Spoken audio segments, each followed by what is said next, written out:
glitter you made Sugalo Petine Damasa Helata Damasa Yane Hewela Baywa Your love Lamuko Dohoko To him no color to leave I wish you You are me Wala Kualona To me Weba You are me Wala Kualona Taganula Nasu Twe Mudola to Masana Lana Dale Claire You are good Kodrogui Da Elena Go Ega Kuala Wena Da the moon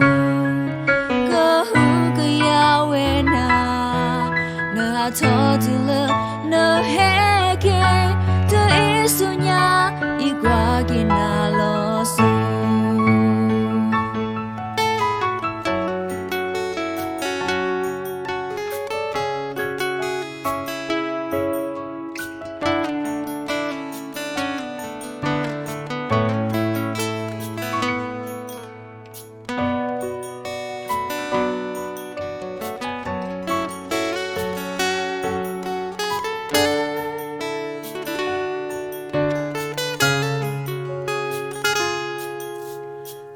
Glitter you made Sugalo Petine Damasa Helata Damasa Yane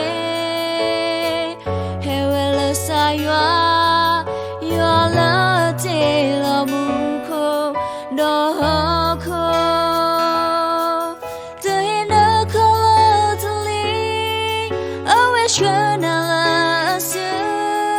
You are me Wala Kualona To me Weba You are me Wala Kualona Tagadula Nasu Twe Mudola to Masana Lana Dale Claire You are good Kodrogui Da Elena